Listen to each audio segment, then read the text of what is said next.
السلام علیکم ورحمۃ اللہ وبرکاتہ۔ الحمدللہ رب العالمین والصلاة والسلام علی خیر خلقہ محمد وآلہ وصحبہ اجمعین ومن تبعہم بإحسان الی یوم الدین ثم اما بعد۔ بسم اللہ الرحمن الرحیم۔ اللہم صلی علی سیدنا و مولانا محمد وعلی آل سیدنا و مولانا محمد مبارک وسلم وصلی علیہ۔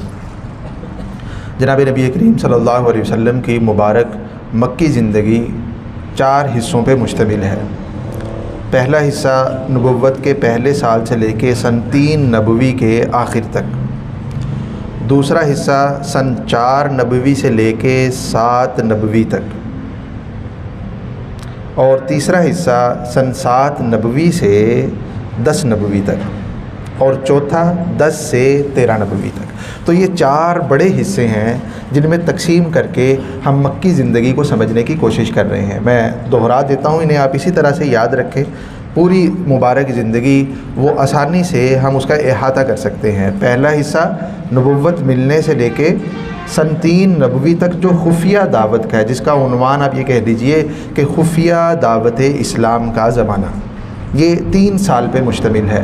اور دوسرا جو اعلانیہ دعوت کا زمانہ ہے، تکالیف کا، مشقتوں کا، طرح طرح کے مصائب آزمائشوں کا زمانہ ہے، وہ سن 4 نبوی سے لے کے 7 نبوی تک ہے، جس میں صحابہ کرام رضی اللہ تعالیٰ عنہم کو دین سے پھیرنے کے لیے طرح طرح کی مشقتیں دی گئیں، اور اسی زمانے کے اندر، اسی حصے کے اندر حبشہ کی طرف 2 مرتبہ ہجرت ہوئی ہے۔ حضرات صحابہ کرام رضی اللہ عنہم تشریف لے گئے ہیں ایک بڑی جماعت حبشہ کی طرف، اور یہ پہلی ہجرت ہے جو اسلام میں ہوئی ہے۔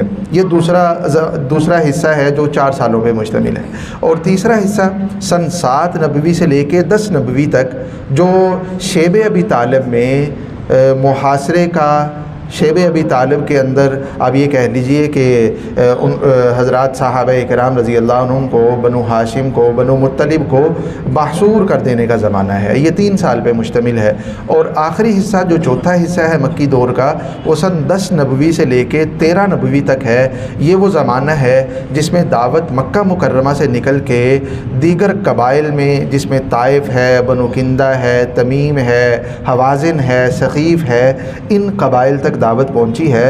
اور جناب نبی کریم صلی اللہ علیہ وسلم نے مکہ مکرمہ سے باہر بھی اسفار کیے ہیں، اور یہی وہ زمانہ ہے، یہ وہ حصہ ہے مکی دور کا جس میں مدینہ منورہ سے حضرات انصار صحابہ کرام رضی اللہ تعالیٰ عنہم وہ مسلمان ہونا شروع ہوئے ہیں، اور مدینہ منورہ میں بھی اسلام کی آواز پہنچی ہے، اور ہجرت مدینہ کا ماحول بنا ہے۔ یہ آخری جو 3 سال ہیں یہ اس حوالے سے اہم ہیں کہ مکہ مکرمہ سے نکلے جناب نبی کریم صلی اللہ علیہ وسلم، کیونکہ تکلیفوں کی میں بہت زیادہ اضافہ ہو چکا تھا، اور جناب ابو طالب کا، ام المومنین سیدہ خدیجہ رضی اللہ تعالیٰ عنہ، ان کا انتقال ہو چکا تھا، اور مشرکین کی طرف سے مشقتیں، تکلیفیں پہلے سے بھی بڑھ چکی تھیں۔ تو آپ مختلف قبائل میں تشریف لے گئے کہ کوئی پناہ دے، اس جگہ کو مرکز بنا کے آپ اپنی دعوت کو لوگوں تک پہنچا سکیں۔ لیکن بجائے یہ کہ کوئی پناہ دیتا، وہاں سے بھی مشقتیں ملی، تکلیفیں ملیں، آزمائشیں ملیں، تو اللہ رب العزت نے یہ جو سعادت تھی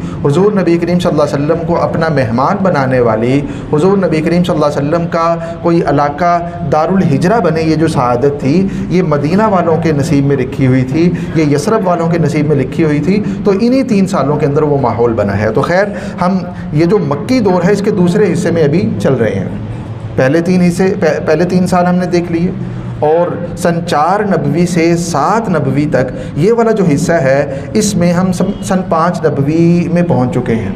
ہم دیکھ رہے ہیں کہ حضرات صحابہ کرام رضی اللہ عنہم جب حبشہ پہنچ گئے اور نجاشی کے دربار میں حاضر ہوئے تو مشرکین کی طرف سے عمرو بن عاص جو اس وقت تک مسلمان نہیں ہوئے تھے، یہ ان حضرات صحابہ کرام کو واپس لینے کے لیے حبشہ پہنچے ہیں، نجاشی کے دربار میں پہنچے ہیں۔ نجاشی نے چونکہ وہ ایک عقل مند زیرک انسان تھا، وہ عادل بادشاہ تھا، حضور نبی کریم صلی اللہ علیہ وسلم نے اس کی تعریف کی تھی، حضرات صحابہ کرام رضی اللہ عنہم کو بلایا تاکہ بات سن سکیں، تاکہ وہ حقیقت کو معلوم کر سکیں۔ جب حضرت جعفر رضی اللہ تعالیٰ عنہ نے سورہ مریم کی تلاوت کی اور حضرت عیسیٰ علیہ السلام کے بارے میں جو اسلامی نقطہ نظر ہے وہ بادشاہ کے سامنے رکھا تو بادشاہ رویا بھی، اور اس کے سارے پادری وہ بھی روئے، اور نہ صرف یہ کہ حضرات صحابہ کرام کو حبشہ میں رہنے کی اجازت دی بلکہ اپنی حمایت، مدد و نصرت کا وعدہ کیا، اور عمرو بن عاص کو تحفے تحائف واپس کیے اور کہا کہ چلے جاؤ مکہ واپس، میں نے ان اپنے مہمانوں کو واپس نہیں کرنا۔ تو یہ ہم دیکھ چکے ہیں جب یہ وفد ناکام ہو گیا اور عمرو بن عاص ناکام ہو کے مکہ مکرمہ میں آیا تو مشرکین پریشان ہوئے، یعنی جو بھی وہ تدبیر سوچتے تھے، جو بھی وہ ہیلا بہانہ کرنے کی کوشش کرتے تھے، ان کا الٹا انہی کو نقصان ہوتا تھا۔ اب بادشاہ سے بھی تعلقات خراب ہو گئے، نجاشی کے ساتھ بھی تعلقات خراب ہو گئے، اور اس کے ساتھ ساتھ اپنی بےزتی بھی ہوئی پورے عرب کے اندر کہ اپنے بھائیوں کے بارے میں تم نے اس طرح کا من گھڑت وہاں مقدمہ پیش کیا اور اس میں بھی ناکامی اٹھانی پڑی۔ تو انہوں نے اپنا لائحہ عمل تبدیل کیا۔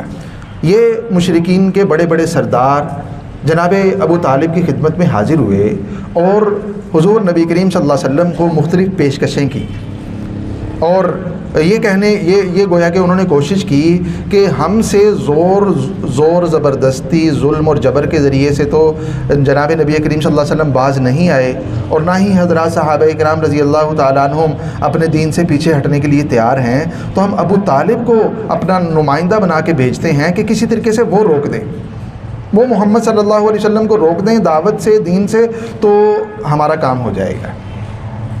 جناب ابو طالب کی خدمت میں حاضر ہوئے اور بڑے اعزاز اکرام کے ساتھ، بڑی شرافت کے ساتھ پیش آئے، حالانکہ تکلیفیں تو دے رہے تھے، لیکن چونکہ اپنا مقصد تھا، اپنی ضرورت تھی، تو جناب ابو طالب کی خدمت میں انہوں نے کہا کہ آپ ہم میں بڑے، آپ کا جو مقام اور مرتبہ ہے یہ ہم سارے جانتے ہیں، لیکن ہمارے درمیان ایک معاملہ ایسا ہو چکا ہے کہ آپ کے بھتیجے نے وہ جو ہمارے آباء و اجداد کا دین تھا اس کو برا بھلا کہنا شروع کر دیا، ہمارے بتوں کی مذمت بیان کرنی شروع کر دی ہے، تو آپ کسی طریقے سے ان کو باز رکھیں۔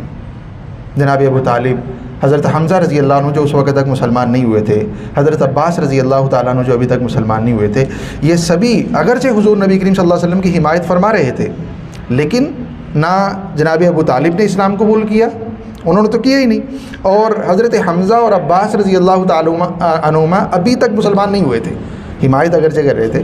تو یہ تینوں حضرات حضور نبی کریم صلی اللہ علیہ وسلم کی خدمت اقدس میں حاضر ہوئے اور آپ سے جا کے وہ بات کی جو مشرکین مکہ نے جناب ابو طالب سے کی تھی کہ بیٹا آپ اگر جو دعوت دیتے ہیں اس سے باز آ جائیں۔ وہ جناب ابو طالب نے حضور نبی کریم صلی اللہ علیہ وسلم سے ایک درخواست کے انداز میں، ایک گزارش کے انداز میں ساری جا کے بات رکھی، لیکن حضور نبی کریم صلی اللہ علیہ وسلم نے دو ٹوک موقف اختیار فرمایا، جو مشہور واقعہ ہم سنتے آ رہے ہیں بچپن سے۔ حضور نبی کریم صلی اللہ علیہ وسلم نے ارشاد فرمایا، پیارے چچا جان، یہ مشرکین مکہ، یہ سرداران مکہ مجھے میری دعوت سے باز رکھنا چاہتے ہیں، خدا کی قسم اگر یہ میرے داہنے ہاتھ پہ سورج لا کے رکھ دیں، میرے بائیں ہاتھ پہ چاند لا کے رکھ دیں، پھر بھی میں خدا کی بات کہنے سے باز نہیں آؤں گا۔ مجھے جو اللہ نے حکم دیا ہے میں وہ کہتا رہوں گا یہاں تک کہ میں اللہ سے جا ملوں۔ حضور نبی کریم صلی اللہ علیہ وسلم نے دو ٹوک موقف اختیار کیا، اور جناب ابو طالب نے اس موقع پہ بھی فرمایا کہ جاؤ بھتیجے جاؤ، جو کرنا ہے کرو، میں ہمیشہ آپ کی حمایت کرتا رہوں گا۔ حضور نبی کریم صلی اللہ علیہ وسلم سے یہ والی جو کیفیت ہے، مشرکین کا یہ جو وفد ہے یہ ناکام ہوا، اور ظاہر بات ہے کہ مشرکین مکہ وہ باز آنے والے نہیں تھے، جب سے حضور نبی کریم صلی اللہ علیہ وسلم نے صفا پہ کھڑے ہو کے دعوت کا اعلان فرمایا تھا، اسی وقت سے ظلم، جبر، مشقت، تکلیفیں وہ شروع ہو چکی تھیں، اور مشرکین ہر دن کسی نئی تدبیر اور ہیلے کے ساتھ میدان میں آتے تھے۔ کوشش یہ تھی کہ کسی نہ کسی طریقے سے یا تو اس دعوت سے باز رکھ لیں حضور نبی کریم صلی اللہ علیہ وسلم کو، یا نعوذ باللہ آپ صلی اللہ علیہ وسلم کو صفحہ ہستی سے ختم کر دیں، نعوذ باللہ من ذالک۔ یہ ان کی کوشش تھی، اور جب یہ وفد ناکام ہوا تو اس کوشش میں جو حضور نبی کریم صلی اللہ علیہ وسلم کو نعوذ باللہ قتل کرنے کی کوشش تھی، اس میں تیزی آ گئی۔ بہت مرتبہ، تقریباً کم از کم 3 مرتبہ ابو جہل نے کوشش کی۔ حضور نبی کریم صلی اللہ علیہ وسلم بیت اللہ شریف میں موجود ہوتے، ایک مرتبہ یہ واقعہ نقل کیا جاتا ہے کہ ابو جہل نے اپنے جتنے بھی وہاں سرداران موجود تھے ان سے کہا کہ آج میں محمد صلی اللہ علیہ وسلم کو تکلیف پہنچاؤں گا، اور بڑا حضور نبی کریم صلی اللہ علیہ وسلم کی طرف اس نیت کے ساتھ، اس جذبے کے ساتھ، لیکن جب قریب پہنچا تو جیسے گیا تھا اس سے تیزی کے ساتھ الٹے قدم واپس لوٹ آیا، اور جب اپنے سرداران کے پاس آیا تو اس کا رنگ بالکل زرد ہو چکا تھا، اور اس کی حالت بالکل بدلی ہوئی تھی جس حالت میں وہ حضور نبی کریم صلی اللہ علیہ وسلم کی طرف گیا تھا۔ جب سرداران نے پوچھا کہ آپ نے جس مقصد کے لیے گئے تھے وہ تو پورا نہیں کیا، آپ کو کیا ہوا؟ تو کہنے لگا کہ جب میں محمد صلی اللہ علیہ وسلم کے پاس پہنچا تو حضور نبی کریم صلی اللہ علیہ وسلم اور میرے درمیان ایک آگ کی بہت بڑی خندق حائل ہو گئی، اور اس خندق کی وجہ سے میں قریب نہیں جا سکا۔ یہ ایک واقعہ ہے۔ دوسری مرتبہ ابو جہل نے پھر اسی طرح کی کوشش کی، اور حضور نبی کریم صلی اللہ علیہ وسلم بیت اللہ میں موجود تھے۔ جب گیا تو یہی کیفیت، اسی کیفیت کے ساتھ واپس آیا۔ پھر سرداران نے ملامت کی کہ تو جاتا ہے لیکن کرتا کچھ نہیں ہے۔ تو ابو جہل کہنے لگا کہ جب میں گیا، قریب پہنچا تو اونٹ کی طرح کا ایک بہت بڑا جانور تھا جو مجھے دیکھ رہا تھا، میں قریب جاتا تو وہ مجھے کچھ نہ کچھ نقصان پہنچا دیتا۔ حضور نبی کریم صلی اللہ علیہ وسلم سے جب پوچھا گیا اس معاملے میں کہ ابو جہل کی یہ جو کیفیت ہوئی، آپ نے فرمایا کہ وہ جبرائیل علیہ السلام تھے، اگر ابو جہل قریب آتا تو جبرائیل علیہ السلام اس کو ضرور نقصان پہنچاتے۔ یہ ابو جہل کی دوسری۔ تیسری مرتبہ اس نے کوشش کی جس میں وہ کامیاب رہا۔ حضور نبی کریم صلی اللہ علیہ وسلم بیت اللہ میں موجود تھے اور آپ عبادت فرما رہے تھے۔ شروع اسلام میں ہی اللہ تعالیٰ نے نماز پڑھنے کا حکم ارشاد فرمایا تھا۔ اس میں اگرچہ آراء مختلف ہیں کہ وہ نماز فرض تھی یا اس کی حیثیت کیا تھی، اور وہ نماز کتنی نمازیں تھیں، صبح اور شام کے وقت کی صرف 2 نمازیں تھیں یا اس میں تعداد کا اعلیٰ اختلاف الاقوال، لیکن حضرات صحابہ کرام رضی اللہ عنہم شروع سے ہی عبادت کیا کرتے تھے، نماز پڑھا کرتے تھے، اور مختلف روایات ملتی ہیں کہ کبھی گھاٹیوں میں تشریف لے جاتے تھے، چھپ چھپا کے نماز پڑھا کرتے تھے۔ حضور نبی کریم صلی اللہ علیہ وسلم بیت اللہ میں آ کے بھی نماز ادا کیا کرتے تھے۔ بیت اللہ میں آپ تشریف فرما تھے۔ ابو جہل اسی طرح سرداروں کے ساتھ موجود تھا۔ حضور نبی کریم صلی اللہ علیہ وسلم عبادت فرما رہے ہیں، اس نے پھر وعدہ کیا کہ میں آج نقصان پہنچاؤں گا، اور حضور نبی کریم صلی اللہ علیہ وسلم جب سجدے میں تشریف لے گئے تو ابو جہل گیا اور اس نے بہت بھاری بھرکم پتھر حضور نبی کریم صلی اللہ علیہ وسلم کو نعوذ باللہ مارا، جس سے آپ کا سر مبارک لہولہان ہو گیا، آپ کو تکلیف پہنچائی، اور یہ تکلیف یہ ذریعہ بنی حضرت حمزہ رضی اللہ تعالیٰ عنہ کے اسلام قبول کرنے کا۔ آپ جانتے ہیں کہ سن 6 نبوی ہے، ابھی تک حضرت حمزہ رضی اللہ عنہ نے اسلام قبول نہیں کیا۔ آپ کے چچا جان ہیں، آپ کی حمایت کر رہے ہیں، حمایت میں پیش ہیں، لیکن اسلام قبول نہیں کیا۔ تو ابو جہل نے نقصان پہنچایا۔ حضور نبی کریم صلی اللہ علیہ وسلم نے کچھ بھی نہیں فرمایا، کوئی جواب نہیں دیا، اور کسی قسم کا بدلہ نہیں لیا، صبر کیا، اور اللہ تعالیٰ نے صبر کے پھل میں حضور نبی کریم صلی اللہ علیہ وسلم کو حضرت حمزہ نصیب فرمائے۔ حضرت حمزہ رضی اللہ عنہ نے اسلام قبول کیا ہوا؟ حضرت حمزہ رضی اللہ عنہ شکار کے لیے گئے ہوئے تھے۔ شکاری کہتے ہیں کہ عربوں کے اندر قریش میں سب سے مضبوط اور طاقتور انسان تھے حضرت حمزہ رضی اللہ تعالیٰ عنہ، اور ان کا بہت رعب اور دبدبہ تھا۔ جس لشکر میں، جس صف میں یہ موجود ہوتے تھے، کوئی قریب نہیں آتا تھا حضرت حمزہ رضی اللہ تعالیٰ عنہ، اس لیے ان کو سید الشہداء بھی کہا جاتا ہے۔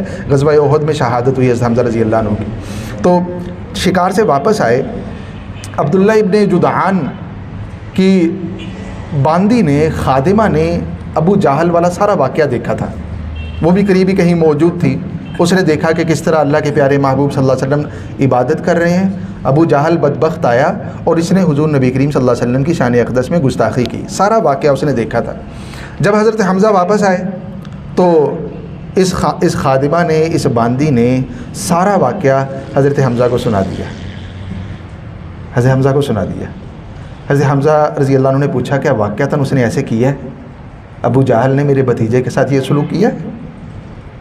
تو خادمہ نے کہا ہاں ایسے ہی کیا ہے، خدا کی قسم اس نے ایسے ہی کیا۔ حضرت حمزہ رضی اللہ تعالیٰ عنہ روایات میں آتا ہے کہ بجائے گھر جانے کے اسی گھوڑے پہ سوار فوراً ابو جہل کی طرف روانہ ہوئے۔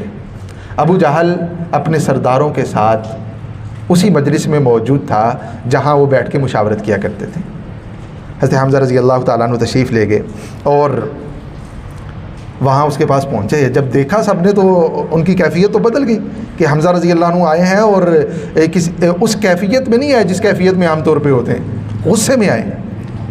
آپ وہاں پہنچے اور جا کے سب کو مخاطب کیا، ابو جہل کو مخاطب کیا اور ابو جہل کو کہا کہ تو میرے بھتیجے کو تکلیف پہنچاتا ہے، میرے بھتیجے کو تکلیف پہنچاتا ہے، حالانکہ میں بھی اسی کے دین پہ ہوں، وہ میرا بھتیجا بھی ہے، میں اس کے دین پر بھی ہوں، پھر بھی تو اس کو تکلیف پہنچاتا ہے، پھر بھی ان کو تو تکلیف پہنچاتا ہے، اذیت دیتا ہے۔ اور یہ کہہ کے اپنی کمان اتاری اور زور سے ابو جہل کے سر پہ ماری۔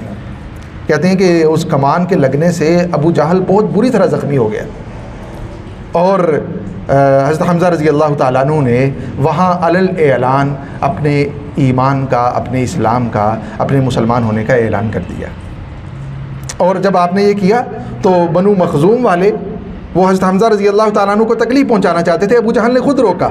ابو جہل نے کہا نہیں، کچھ نہیں کہنا، حمزہ کو کچھ نہیں کہنا، کیونکہ واقعتاً میں نے ان کے بھتیجے کو تکلیف پہنچائی ہے، واقعتاً میں نے ان کو برا بھلا کہا ہے۔ سب کو روکا اور جو سرداران وہاں موجود تھے انہوں نے ابو جہل کی مذمت کی، ابو جہل کو برا بھلا کہا کہ تیری وجہ سے آج حمزہ نے بھی اسلام قبول کر لیا ہے۔ ابو جہل کہنے لگا نہیں، حمیت کی وجہ سے کیا ہے، حمزہ بھی مسلمان نہیں ہوا۔ حضرت حمزہ رضی اللہ تعالیٰ عنہ وہاں سے حضور نبی کریم صلی اللہ علیہ وسلم کی خدمت اقدس میں حاضر ہوئے اور فرمایا کہ بیٹا بھتیجے آپ کو پریشان ہونے کی ضرورت نہیں ہے، میں آپ کا بدلہ لے کے آ گیا ہوں۔ اور حضور نبی کریم صلی اللہ علیہ وسلم کے سامنے حضرت حمزہ رضی اللہ تعالیٰ عنہ، بعض روایات میں آتا ہے کہ حضور نبی کریم صلی اللہ علیہ وسلم نے فرمایا کہ چچا جان میرے بدلہ لینے پہ مجھے خوشی ہوئی ہے میری طرف سے، لیکن مجھے اس سے بھی زیادہ خوشی اس وقت ہوگی جب آپ اسلام قبول کر لیں گے۔ حضرت حمزہ رضی اللہ تعالیٰ عنہ نے فرمایا کہ بھتیجے اشہد ان لا الہ الا اللہ و اشہد ان محمدًا عبدہ و رسولہ۔ حضرت حمزہ رضی اللہ تعالیٰ عنہ مسلمان ہو گئے اور حضرت حمزہ رضی اللہ تعالیٰ عنہ کے مسلمان ہونے سے جتنے بھی اس وقت تک کے مسلمان تھے سب نے ایسی قوت، ایسی تقویت، بہادری، عزت نفس محسوس کی کہ اس سے پہلے کبھی بھی محسوس نہیں کی تھی۔ حضرت حمزہ رضی اللہ تعالیٰ عنہ کو اللہ تعالیٰ نے اسلام کی توفیق سے نوازا۔ حضرت حمزہ رضی اللہ عنہ ابھی مسلمان ہوئے ہی تھے، 3 دن گزرے 3 دن یہ اللہ تعالیٰ نے ایسا کچھ سلسلہ چلایا کہ مشرکین مکہ کو رسوا کرنے کے لیے کچھ ایسے سلسلے شروع ہوئے کہ وہ پے در پے چند دنوں کے اندر ایسے واقعات ہوئے کہ جنہوں نے مشرکین مکہ کو بہت زیادہ سوچنے پہ مجبور کر دیا۔ حضرت حمزہ رضی اللہ عنہ مسلمان ہوئے اور آپ رضی اللہ تعالیٰ عنہ کے مسلمان ہونے کے چند دن کے بعد حضرت عمر رضی اللہ تعالیٰ عنہ نے بھی اسلام قبول کر لیا۔ حضرت عمر رضی اللہ عنہ بڑا مقام اور مرتبہ رکھتے تھے زمانے جاہلیت میں بھی، اور نوجوان تھے، لیکن جو دار الندوہ تھا مشرکین کا، جو آپ یہ کہہ لیجیے کہ پارلیمنٹ تھی، جوانی کے اندر ہی یہ اس کے ممبر بن گئے تھے۔ اور آپ کے والد خطاب وہ حیات تھے، زندہ تھے، لیکن اپنی زندگی میں ہی اپنے بیٹے کو بنو عادی کا سردار بنا دیا تھا۔ لیاقت تھی، فراست تھی، بلکہ مشرکین نے زمانہ جاہلیت میں قریش والوں نے حضرت عمر رضی اللہ عنہ کو اپنا سفیر بنایا ہوا تھا۔ مختلف قبائل کی طرف، مختلف علاقوں کی طرف اگر کوئی سفارتیں بھیجنی ہوتی تھی تو حضرت عمر رضی اللہ تعالیٰ عنہ بطور سفیر جایا کرتے تھے، بڑا مقام اور مرتبہ تھا۔ تو حضرت عمر رضی اللہ تعالیٰ عنہ کے اسلام قبول کرنے کا واقعہ بھی بڑا عجیب ہے۔ 2 طرح کی روایات ملتی ہیں۔ پہلی روایت یہ ہے کہ حضرت عمر رضی اللہ عنہ ظاہر بات ہے کہ جوانی میں اپنے والد خطاب کے اونٹ چرایا کرتے تھے۔ یہ مکہ مکرمہ سے باہر زجنان، وادی زجنان اسے کہا جاتا تھا، اس وادی میں اونٹ چرایا کرتے تھے، اور اکثر و بیشتر ان کی راتیں باہر ہی گزرا کرتی تھی، وہیں اسی وادی کے اندر۔ ایک رات حضرت عمر رضی اللہ تعالیٰ عنہ مکہ مکرمہ میں موجود تھے اور رات کے وقت بیت اللہ میں موجود تھے۔ حضور نبی کریم صلی اللہ علیہ وسلم کا بھی اس طرف سے گزر ہوا، آپ نے بیت اللہ میں حدود حرم میں کھڑے ہو کے تلاوت کی، اور روایات میں آتا ہے کہ سورہ الحاقہ کی تلاوت کی۔ حضرت عمر رضی اللہ تعالیٰ عنہ غلاف کعبہ میں لپٹے ہوئے تلاوت سن رہے ہیں۔ یہ پہلی مرتبہ تھی جب حضرت عمر رضی اللہ عنہ نے قرآن سنا، اور قرآن سن رہے تھے، اور قرآن، ظاہر بات ہے کہ قرآن کی تو آج بھی ہم سنتے ہیں تاثیر ہے۔ جب اللہ کے پیارے محبوب صلی اللہ علیہ وسلم حرم مکہ میں بیت اللہ کے سامنے کھڑے ہو کے تلاوت فرما رہے ہوں گے تو تاثیر کتنی زیادہ ہوگی۔ حضرت عمر رضی اللہ عنہ نے سنا تو متاثر ہوئے۔ حضور نبی کریم صلی اللہ علیہ وسلم کے علم میں نہیں ہے، چھپے ہوئے ہیں، حضرت عمر رضی اللہ عنہ قرآن سن رہے ہیں، اور سنتے سنتے حضرت عمر نے سوچا کہ یہ تو واقعتاً وہی شاعرانہ کلام ہے، اس کی تو تاثیر ہی بڑی زیادہ ہے، اس کے اندر تو یہ وہ کیفیات ہیں جو شاعروں کے کلام کے اندر ہوتی ہیں۔ تو حضرت عمر رضی اللہ عنہ نے اس طرح سوچا۔ سورہ الحاقہ کی تلاوت چل رہی تھی، حضور نبی کریم صلی اللہ علیہ وسلم نے یہ آیت مبارکہ تلاوت کی، اِنَّهُ لَقَوْلُ رَسُولٍ كَرِيمٍ وَمَا هُوَ بِقَوْلِ شَاعِرٍ قَلِيلًا مَا تُؤْمِنُونَ۔ حضرت عمر رضی اللہ عنہ کو یہ خیال آیا، اور حضور نبی کریم صلی اللہ علیہ وسلم نے اس آیت مبارکہ کی تلاوت کی کہ یہ کسی شاعر کا قول نہیں ہے، وَمَا هُوَ بِقَوْلِ شَاعِرٍ قَلِيلًا مَا تُؤْمِنُونَ۔ حضرت عمر رضی اللہ عنہ نے جب سنا تو فوراً مشرکین مکہ نے بہت سے حضور نبی کریم صلی اللہ علیہ وسلم کے بارے میں باتیں مشہور کر رکھی تھیں کہ یہ شاعر ہیں، یہ ساحر ہیں، نعوذ باللہ، یہ کاہن ہیں۔ تو حضرت عمر رضی اللہ عنہ نے سوچنے لگے کہ یہ تو پھر کاہن ہے، اگر شاعر نہیں ہے تو پھر نعوذ باللہ کاہن ہے۔ ساتھ ہی حضور نبی کریم صلی اللہ علیہ وسلم نے ملی ہوئی آیت مبارکہ تلاوت کی، وَلَا بِقَوْلِ كَاهِنٍ قَلِيلًا مَا تَذَكَّرُونَ، کہ یہ کسی کاہن کا قول بھی نہیں ہے، بہت کم لوگ ہیں جو نصیحت حاصل کرتے ہیں۔ یہ وہ موقع ہے کہ سب سے پہلی مرتبہ اسلام، قرآن حضرت عمر رضی اللہ تعالیٰ عنہ کے دل میں اترا۔ وہ جو شدت تھی، وہ جو عداوت تھی، اس کی اپنی وجوہات تھیں۔ حضرت عمر رضی اللہ عنہ کا نقطہ نظر یہ تھا کہ وحدت جو ہے وہ پارا پارا نہیں ہونی چاہیے، اور جاہلیت میں جب تک سن 6 نبوی تک مخالف رہے اسلام کے، اس وقت تک یہ سمجھتے تھے کہ یہ جو نئی بات ہے، نیا دین ہے، یہ ہمارے اتحاد کے لیے سب سے بڑا چیلنج ہے، اور یہ جو قریش کی وحدت ہے، سارے کے سارے قبائل عرب قریش کو محترم سمجھتے ہیں اور ہر معاملے میں ان کو آگے آگے رکھتے ہیں۔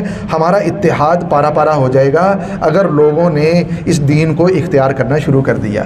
اس لیے سب سے بڑے مخالف تھے وہ، کسی عصبیت کی وجہ سے، سرداری کی وجہ سے، جس طرح سے ابو جہل تھا، جس طرح سے امیہ بن خلف تھا، جس طرح سے ولید تھا، اس طرح کے مخالف نہیں تھے۔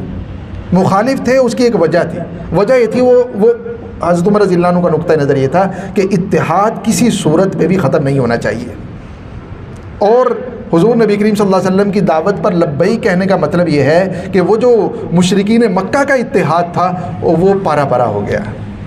لیکن اور اسی وجہ سے وہ مخالف بھی تھے، اور اس مخالفت میں آپ جانتے ہیں کہ بعض روایات سے پتہ چلتا ہے کہ یہ جو ظلم و ستم شروع ہوا ضعفاء پہ، اور سن 4 نبوی سے لے کے سن 7 نبوی تک حضرات صحابہ اکرام رضی اللہ عنہ پہ، اس کا مشورہ بھی حضرت عمر رضی اللہ عنہ نے دیا تھا۔ جب مشرکین مکہ نے طے کیا کئی مرتبہ کے وفود کے بعد بھی کہ حضور نبی کریم صلی اللہ علیہ وسلم اپنی دعوت سے رک نہیں رہے، تو طے کیا کہ نعوذ باللہ آپ کے خلاف ہم قتل کا منصوبہ بناتے ہیں۔ حضرت عمر رضی اللہ عنہ رکاوٹ بنتے تھے۔ آپ نے مشورہ دیا کہ اس طرف جانے کی ضرورت نہیں ہے، ایسے کریں کہ ہر قبیلہ اپنے مسلمان ہونے والے لوگوں کو باز رکھے، ان کو وہ محبوس کر لے، ان پہ ظلم و ستم کرے تاکہ وہ اپنے اسلام سے پیچھے ہٹائیں۔ بعض روایت سے پتہ چلتا ہے، لیکن بنو عدی پہ حضرت عمر رضی اللہ تعالیٰ عنہ نے اسی وجہ سے بہت زیادہ ظلم و ستم کیا بھی، یعنی جس کے بارے میں پتہ چلتا تھا کہ اس نے اسلام قبول کر لیا ہے، خود حضرت عمر رضی اللہ عنہ چونکہ سردار بھی تھے بنو عدی کے، بہت زیادہ ظلم و ستم کیا کرتے تھے۔ اور ایک مرتبہ آپ نے جب کوئی حل سمجھ نہیں آتا تھا کہ کس طرح سے اس دعوت کو روکا جائے، حضرت عمر رضی اللہ تعالیٰ عنہ گھر میں موجود تھے، خود کو خیال آیا کہ کیوں نہ میں ایسے کروں کہ تلوار لے کے جاؤں اور نعوذ باللہ حضور نبی کریم صلی اللہ علیہ وسلم کو تکلیف پہنچا دوں۔ آپ صلی اللہ علیہ وسلم کے بارے میں وہ جو ایک انتہائی خیال ہو سکتا تھا وہ حضرت عمر رضی اللہ عنہ کے ذہن میں آیا، اور پھر ساتھ یہ بھی سوچا کہ بنو ہاشم میرے قتل کا مطالبہ کریں گے، تو جب میں حضور نبی کریم صلی اللہ علیہ وسلم سے نعوذ باللہ فارغ ہو جاؤں گا تو اپنے آپ کو بنو ہاشم کے سپرد کر دوں گا، تاکہ مکہ سے یہ والا جو معاملہ ہے یہ ختم ہو جائے، یہ اتحاد، اس کو جو یہ خطرہ لاحق ہو چکا ہے وہ خطرہ ٹل جائے۔ اسی ذہن کے ساتھ حضرت عمر رضی اللہ عنہ نے اپنی تلوار اٹھائی اور اپنے گھر سے نکلے، اور اسی غضب اور غصے کی کیفیت میں وہ حضور نبی کریم صلی اللہ علیہ وسلم کی طرف تشریف لے جا رہے ہیں۔ رستے میں مختلف روایات ہیں کہ کون ملے تھے۔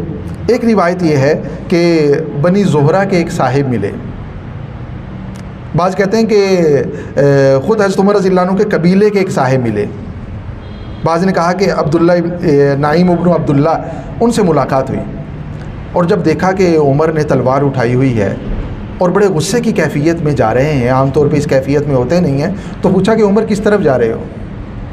حضرت عمر رضی اللہ عنہ نے فرمایا کہ یہ جو معاملہ مکہ میں شروع ہوا ہے میں اس کو ہمیشہ کے لیے ختم کرنے جا رہا ہوں۔ انہوں نے پوچھا کہ کیسے ختم کرو گے؟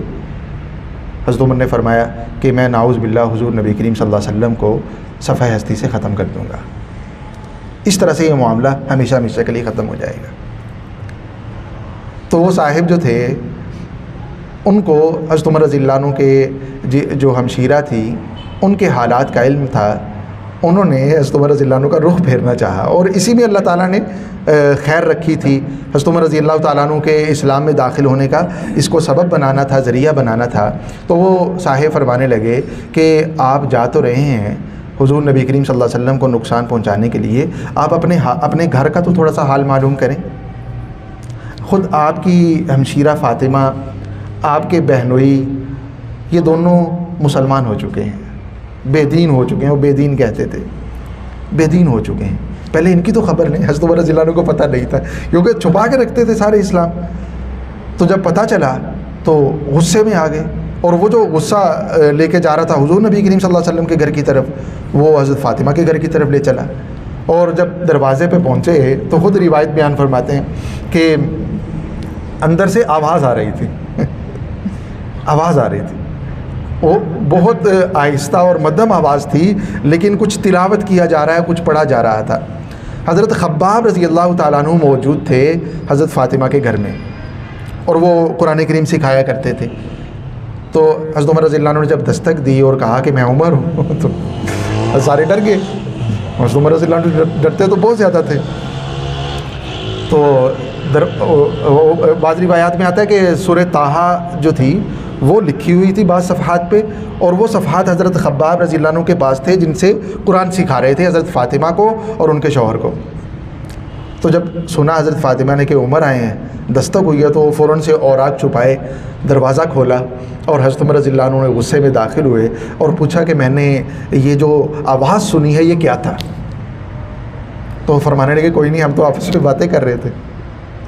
حضرت عمر رضی اللہ عنہ فرمایا نہیں، مجھے پتہ چلا ہے کہ تم بے دین ہو گئے ہو، بے دین ہو گئے ہو۔ اور یہ کہنا تھا اپنے بہنوئی کو زمین پہ گرایا اور خود ان کے سینے پہ چڑھ کے بیٹھ گئے، اور اتنا زود و کوب کیا، اتنا مارا کہ حضرت فاطمہ چھڑانے کے لیے آگے آئیں، ان کو بھی مارا۔ اور بعض روایات سے پتہ چلتا ہے کہ حضرت فاطمہ کو مارا اور آپ کا چہرہ لہو لہان ہو گیا۔ اور وہاں انہوں نے فرمایا کہ عمر، کیا یہ ضروری ہے کہ جس دین کو آپ مانتے ہیں وہی حق پہ ہو؟ اس کے علاوہ کوئی اور دین بھی تو حق پہ ہو سکتا ہے۔ حضرت عمر رضی اللہ عنہ جب ہٹے نہیں تو حضرت فاطمہ نے علی اعلان کہہ دیا، اشہد ان لا الہ الا اللہ و اشہد ان محمدًا عبدہ و رسولہ، یہ کہہ دیا۔ پہلے شک تھا حضرت عمر رضی اللہ عنہ کو، لیکن جب اپنی ہمشیرہ کی زبان سے کلمہ شہادت سن لیا تو یقین ہو گیا، اور یقین ہوتے ہی خود تھوڑے ٹھنڈے بھی ہو گئے، کیونکہ اپنے بہنوئی کو مارا تھا، مروت کے خلاف تھا، اپنی ہمشیرہ پہ ہاتھ اٹھایا تھا، زمانہ جاہلیت کے ہاں عربوں کے اخلاق کے خلاف تھا۔ تو حضرت عمر رضی اللہ عنہ کو تھوڑا سا احساس ہوا، اور ظاہر بات ہے کہ قرآن بھی سنا تھا دروازے پہ کھڑے ہوئے، تو اس کی تاثیر بھی تھی۔ حضرت عمر رضی اللہ عنہ نے پوچھا کہ یہ جو تم پڑھ رہے تھے یہ کیا تھا، یہ جو میں نے سنا ہے؟ حضرت فاطمہ نے کوئی جواب نہیں دیا۔ حضرت عمر رضی اللہ عنہ نے جب اصرار کیا تو ساتھ میں فرمایا کہ یہ جو آپ پڑھ رہے تھے، جو میں نے سنا ہے، یہ میرے دل میں بھی گھر کر گیا ہے، میں واقعتاً سننا چاہتا ہوں، میں واقعتاً اسے پڑھنا چاہتا ہوں، اسے دیکھنا چاہتا ہوں۔ حضرت خباب رضی اللہ تعالیٰ عنہ چھپے ہوئے تھے، چھپ گئے تھے، جب دروازے پہ دستک ہوئی، سنا عمر آئے ہیں، حضرت خباب چھپ گئے تھے۔ تو جب حضرت عمر رضی اللہ عنہ سے سنا کہ واقعتاً میرے دل میں بھی گھر کر گیا ہے، تو حضرت خباب سامنے آئے اور آ کے وہ جو نسخہ تھا، وہ جو جس پہ سورہ طٰہٰ لکھی ہوئی تھی، وہ حضرت عمر رضی اللہ عنہ کے حوالے کیا۔ حضرت عمر رضی اللہ تعالیٰ عنہ نے وہاں سورہ طٰہٰ کی تلاوت کی، پڑھا قرآن کریم، آپ کے سامنے لکھا ہوا موجود تھا، طٰہٰ ما انزلنا علیک القرآن لتشقی الا تذکرۃ لمن یخشی تنزیلا ممن خلق الارض والسماوات العلی۔ تو قرآن کریم کی اپنی تاثیر ہے، اور پھر ظاہر بات ہے کہ جن حالات میں یہ سب کچھ ہو رہا تھا، جو قرآن کریم کے نازل ہونے کا وقت ہے، اور جو حضرات اتنی مشقتیں اٹھانے کے بعد قرآن کی تلاوت کر رہے تھے، ایک دوسرے کو سیکھ سکھا رہے تھے، اس کی وجہ سے اس کی تاثیر بڑھ گئی تھی۔ حضرت عمر رضی اللہ عنہ نے جب پڑھا تو فوراً فرمایا کہ خذونی الی رسول اللہ صلی اللہ علیہ وسلم، مجھے بھی اللہ کے پیارے محبوب صلی اللہ علیہ وسلم کے پاس لے۔ اور حضرت فاطمہ رضی اللہ تعالیٰ عنہ نے سنا، خوش ہوئیں، اور حضرت عمر رضی اللہ تعالیٰ عنہ کو تیار کیا۔ دار ارقم میں حضور نبی کریم صلی اللہ علیہ وسلم موجود تھے، اور آپ کو لے کے دار ارقم کی طرف روانہ ہوئے۔ جب دار ارقم میں حضرت عمر رضی اللہ عنہ پہنچے ہیں، حضرت حمزہ پہلے ہی مسلمان ہو چکے ہیں، دستک دی، دیکھا کہ کون آئے ہیں، پوچھا کون آئے ہیں، تو انہوں نے فرمایا کہ میں عمر ہوں۔ تو دروازے سے دیکھا کہ عمر آئے ہیں، اور تلوار بھی پکڑی ہوئی ہے، تلوار اسی طرح تھی پاس تلوار اسی طرح پاس تھی، اور حضور نبی کریم صلی اللہ علیہ وسلم کی خدمت میں حاضر ہوئے۔ صحابہ کرام کو کیونکہ دبدبہ تھا، روب تھا حضرت عمر کا، تو ایک طرح کی گھبراہٹ ہوئی کہ عمر ہیں اور تلوار بھی پکڑی ہوئی ہے، پتہ نہیں کس نیت سے آئے ہیں۔ تو دروازہ نہیں کھولا، حضرت حمزہ بھی موجود تھے اندر۔ حضرت حمزہ رضی اللہ تعالیٰ عنہ نے پوچھا کہ کیا بات ہے، سارا بتایا گیا کہ عمر آئے ہیں اور اس طرح تلوار پکڑی ہوئی ہے۔ فرمایا کہ دروازہ کھولو، اگر عمر خیر کی نیت سے آیا ہوگا تو ٹھیک ہے، اور اگر کسی برے ارادے سے آیا ہوگا تو عمر کی تلوار سے ہی عمر کا سر قلم کر دیا جائے گا۔ حضرت حمزہ رضی اللہ تعالیٰ عنہ بھی ظاہر بات ہے کہ دروازہ کھولا، حضرت عمر رضی اللہ تعالیٰ عنہ اندر آئے، حضور نبی کریم صلی اللہ علیہ وسلم کے رخ انور کی زیارت کی، اور آپ کے سامنے صحابہ کرام رضی اللہ تعالیٰ عنہ کی موجودگی میں کلمہ شہادت پڑھا، اشہد ان لا الہ الا اللہ واشہد انک رسول اللہ، حضور نبی کریم صلی اللہ علیہ وسلم کے سامنے۔ حضرت عمر رضی اللہ تعالیٰ عنہ مسلمان ہو گئے، اور حضرت عمر رضی اللہ عنہ کے اسلام ہونے سے اسلام وہ جو اب تک دار ارقم میں سمٹا ہوا تھا، وہ نکل کے بیت اللہ کے اندر آ گیا۔ آپ نے حضور نبی کریم صلی اللہ علیہ وسلم سے درخواست کی، کیا ہم حق پر نہیں ہیں؟ اگر ہم زندہ رہیں، مر جائیں، کیا ہم حق پہ نہیں ہیں؟ جس دن اسلام قبول کیا اسی دن حضور نبی کریم صلی اللہ علیہ وسلم نے ارشاد فرمایا کہ یقیناً ہم حق پہ ہیں۔ آپ نے فرمایا کہ یہ جو مشرکین مکہ ہیں، کیا یہ باطل پہ نہیں ہیں؟ آپ نے فرمایا کہ یقیناً یہ باطل پہ ہیں۔ تو آپ نے فرمایا کہ پھر ہم چھپ کے عبادت کیوں کریں؟ ہم چھپ کے یہاں تعلیم و تعلم کے سلسلے کیوں جاری رکھیں؟ ہم باہر نکلے اسی دن 2 صفوں میں سارے کے سارے صحابہ کرام رضی اللہ عنہ جو اس وقت تک مسلمان ہو چکے تھے موجود تھے۔ 2 صفوں میں حضور نبی کریم صلی اللہ علیہ وسلم کو اپنے درمیان میں لیے ہوئے دار ارقم سے نکلے، اور بلکہ میں یہ بات کہنا بھول گیا کہ جب حضرت عمر رضی اللہ عنہ حاضر ہوئے، کلمہ شہادت پڑھا، تو اتنی زور سے تکبیر، نعرہ تکبیر کہا گیا کہ دار الندوہ جو مشرکین کے بیٹھنے کی جگہ تھی، وہاں تک تکبیر کی آواز سنی گئی۔ حضرت صحابہ کرام خوش ہوئے، اور وہ جو ایک آپ یہ کہہ لیجئے کہ حضرت عمر رضی اللہ تعالیٰ عنہ کی فراست اسلام کے خلاف استعمال ہو رہی تھی، اور وہ جو ایک دشمنی تھی خاص کر بنو عدی کے مظلوم مسلمانوں کے حوالے سے، وہ ساری ختم ہو گئی۔ اور آپ کے مشورے سے حضرات صحابہ کرام رضی اللہ تعالیٰ عنہم وہ نکلے ہیں، اور وہ پہلا موقع تھا جب ایک جماعت کی صورت میں حضرات صحابہ کرام نکلے اور بیت اللہ کے اندر آ کے عبادت کی۔ مشرکین موجود تھے، کسی کی جرت نہیں ہوئی کہ حضرت عمر رضی اللہ عنہ، حضرت حمزہ رضی اللہ تعالیٰ عنہ، ان دونوں حضرات کی موجودگی میں تھوڑا سا بھی قریب آئے۔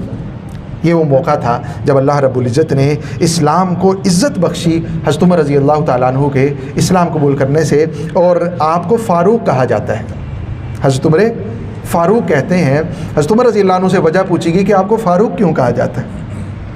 آپ نے خود وجہ بیان فرمائی کہ جب تک میں نے اسلام قبول نہیں کیا تھا اس وقت تک مسلمان چھپ کے عبادت کیا کرتے تھے، اور میرے اسلام قبول کرنے کے بعد باہر کھلم کھلا عبادت ہونے لگی، اور میرے ذریعے سے اللہ تعالیٰ نے حق اور باطل کے درمیان تفریق کر دی، فرق کر دیا میرے ذریعے سے۔ تو حضور نبی کریم صلی اللہ علیہ وسلم نے مجھے فاروق کا لقب عطا کیا۔ تو حضور نبی کریم صلی اللہ علیہ وسلم کی دعاؤں کے نتیجے میں حضرت عمر رضی اللہ تعالیٰ عنہ نے اسلام قبول کیا، اور حضرت حمزہ اور عمر رضی اللہ عنہ دونوں نے ایک ہی مہینے میں، ایک ہی ہفتے میں، چند دنوں کے وقفے کے ساتھ اسلام قبول کیا۔ اور اسلام نے وہ جو ایک مشقت والی کیفیت تھی، حضرات صحابہ کرام رضی اللہ تعالیٰ عنہ پہ تکلیفوں اور مصائب والی کیفیت تھی، اس کیفیت میں واضح کمی آ گئی۔ اچھا یہ دیکھیں، اب یہ دو حضرات اسلام قبول کر چکے ہیں، اور حضرت عمر رضی اللہ عنہ نے تو جب اسلام قبول کیا تو ایک ایک سردار کے گھر میں گئے، ایک ایک سردار کے گھر میں گئے اور ان کو جا کے بتایا کہ میں عمر ہوں، میں نے اسلام قبول کر لیا ہے۔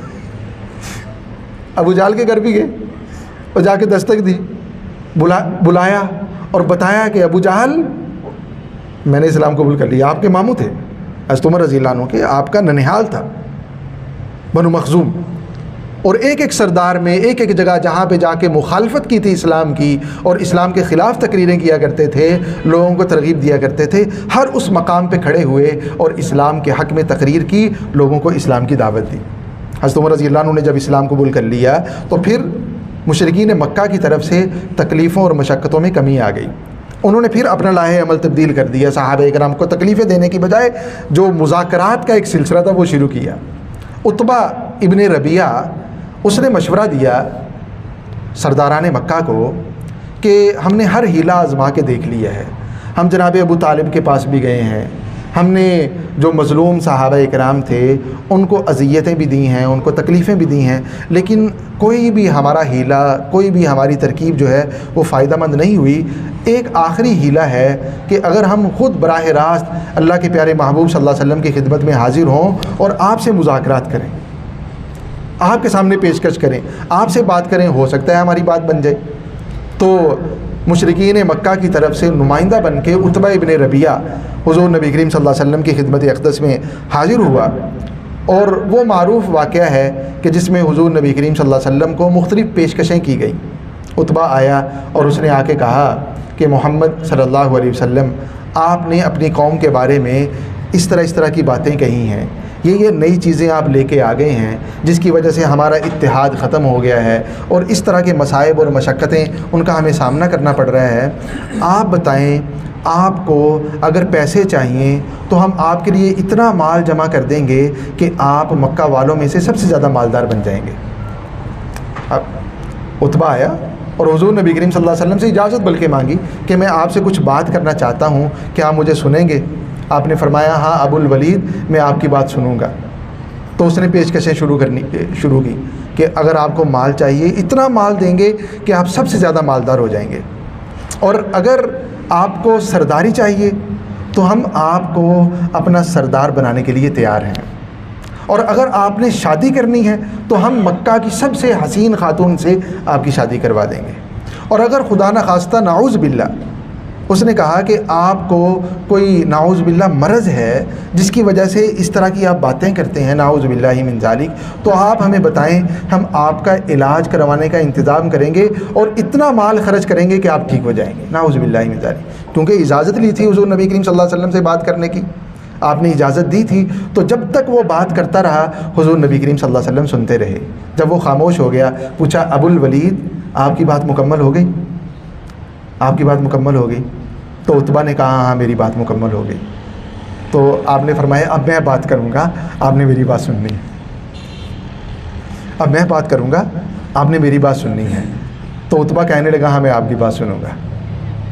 اس نے تو کہا کہ پیشکشیں میں نے کی ہیں، ہو سکتا ہے کہ جواب میں کوئی آپ اس طرح کی راہ اختیار کریں کہ جس کی وجہ سے ہمارے معاملات سدھر جائیں۔ حضور نبی کریم صلی اللہ علیہ وسلم نے اس سے جب اجازت لے لی تو بجائے کوئی اپنی بات کہنے کے آپ نے تلاوت شروع کر دی، سورہ فصلت کی تلاوت شروع کر دی۔ یہ آپ کے سامنے مبارک آیات ہیں، حامیم تنزیل من الرحمن الرحیم کتاب فصلت آیاتہ قرآنا عربيا لقوم يعلمون بشيرا ونذيرا فأعرض أكثرهم فهم لا يسمعون. آپ تلاوت کرتے جا رہے ہیں اور عتبہ کی کیفیت یہ ہے کہ وہ دونوں ہاتھ زمین پہ رکھے ہوئے حضور نبی کریم صلی اللہ علیہ وسلم کی تلاوت سنتا جا رہا ہے، نہ ہل رہا ہے، نہ حرکت کر رہا ہے، نہ ہی کچھ آگے سے اسے بولا جا رہا ہے. آپ تلاوت کرتے جا رہے ہیں، تلاوت کرتے جا رہے ہیں اور عتبہ سنتا جا رہا ہے. بعض روایات میں آتا ہے کہ جب حضور نبی کریم صلی اللہ علیہ وسلم اس آیت مبارکہ پہ پہنچے فَإِنْ أَعْرَضُوا فَقُلْ أَنذَرْتُكُمْ صَاعِقَةً مِثْلَ صَاعِقَةِ عَادٍ وَثَمُودَ، آپ نے گویا کہ ان کے انکار پر قوم عاد اور سمود پہ جو عذاب نازل ہوا اس عذاب سے ڈرایا. بعض روایات سے پتہ چلتا ہے کہ جب اس آیت مبارکہ پہ آپ پہنچے تو عتبہ کھڑا ہوا اور آپ کے چہرہ مبارک پہ، آپ کے لبوں پہ، لب مبارک پہ ہاتھ رکھ لیے اور کہا کہ محمد آپ کو قرابت داری کا واسطہ ہے، آپ کو ہاشمی ہونے کا واسطہ ہے، آپ کو ہمارے خانوادے سے ہونے کا واسطہ ہے، یہ کام نہ کیجیے گا. وہ قرآن نے اتنا متاثر کیا اس کو کہ عتبہ سے کچھ نہیں بن پڑا، اور اسی کیفیت میں وہ جو اس کی ایک رعب اور دبدبے والی کیفیت تھی قرآن سننے کے بعد، اسی کیفیت میں وہ حضور نبی کریم صلی اللہ علیہ وسلم کے گھر سے باہر نکلا. مذاکرات کرنے گیا تھا، مشرکین انتظار میں تھے. جب ان کی مجلس کی طرف جا رہا ہے تو دیکھنے والے نے دیکھا اور کہا کہ عتبہ جس چہرے کے ساتھ گیا تھا اس چہرے کے ساتھ واپس نہیں آ رہا، اس کا چہرہ بدلا ہوا ہے، کچھ ہو گیا ہے اس کو. اور عتبہ جب پہنچا مشرکین کی مجلس میں، اس نے آ کے وہ معروف گواہی دی جو ہم اور آپ سنتے ہیں. اس نے کہا کہ محمد اور اس کے معاملے کو اس حالت پہ چھوڑ دو، بیچ میں رکاوٹ نہ بنو. میری رائے یہ ہے، میں گیا ہوں، میں نے بات کی ہے، میں نے سنی ہے، میں اب رائے دوں گا. میری عتبہ تھا بڑا ذی رائے آدمی تھا، اس کے مقدر میں اسلام نہیں تھا لیکن تھا بڑا ذی رائے. اس کی یہ رائے بہت زیادہ یعنی قابل عمل تھی اگر مشرکین اس پہ عمل کرتے. کہا کہ محمد صلی اللہ علیہ وسلم اور جو دین وہ لے کے آئے ہیں اس کو اپنی حالت پہ چھوڑ دو، مخالفت نہ کرو، رکاوٹ نہ بنو. کیوں؟ اگر یہ کل کو عرب والوں پہ غالب آ گئے تو ان کی شرافت، ان کی سرداری ہماری سرداری ہے، ان کی عزت اور وقار ہماری عزت اور وقار ہے، کیونکہ یہ ہم ہی سے ہیں. اگر یہ سب پہ غالب آ جائیں گے تو ان کے ذریعے سے ہم بھی غالب آ جائیں گے. اور اگر نعوذ باللہ عرب ان کے قتل پہ یا ان کو ختم کرنے پہ قادر ہو گئے تو پھر بھی تمہاری جان چھوٹ جائے گی. دونوں صورتوں میں تمہیں فائدہ ہوگا. اس لیے میری رائے یہ ہے کہ تم باز آ جاؤ، تم یہ کام نہ کرو جو مخالفتیں تم کر رہے ہو. تو سرداروں نے کہا کہ عتبہ لگتا ہے تم پہ بھی اثر انداز ہو گیا ہے، تم پہ بھی وہ چیز اثر انداز ہو گئی ہے. عتبہ نے کہا یہ میری رائے ہے، اگر ماننا چاہو تو مان سکتے ہو، اگر نہ ماننا چاہو تو تمہارا معاملہ تمہارے سپرد ہے. لیکن میں نے جو رائے دینی تھی رائے دے دی. حضور نبی کریم صلی اللہ علیہ وسلم نے عتبہ کی اس پیشکش کو قبول کرنے سے بھی انکار کر دیا. تو آپ دیکھ رہے ہیں کہ سن 3 نبوی سے لے کے سن 6 نبوی تک بار بار وہ جناب ابو طالب کے پاس جا رہے ہیں، بار بار ان کے وفد آ رہے ہیں، اور کس طریقے سے وہ یہ ساری محاذ آرائی کا ماحول کھڑا کرنے کی کوشش کر رہے ہیں اور ان کو ناکامی ہو رہی ہے. کوئی معاملہ جو ہے وہ ان کے حق میں کبھی بھی نہیں گیا. ابھی حبشہ کے دربار میں ان کی رسوائی کو دیکھ لیجئے، اور جناب ابو طالب کی خدمت میں جتنی مرتبہ بھی حاضر ہوئے کوئی چیز ان کے ہاتھ نہیں آئی. عتبہ حضور نبی کریم صلی اللہ علیہ وسلم کی خدمت میں حاضر ہوا، تب بھی جس طرح وہ چاہتے تھے معاملات کو لے کے جانا اس طرف معاملات گئے نہیں ہیں. اب کیا کیا جائے؟ حضور نبی کریم صلی اللہ علیہ وسلم کے حوالے سے انہوں نے مشاورت شروع کی کہ نعوذ باللہ آپ کو آخری نقصان پہنچایا جائے. جناب ابو طالب کو مشرکین کی طرف سے اس طرح کی سازشوں کا اندازہ تھا، علم بھی تھا.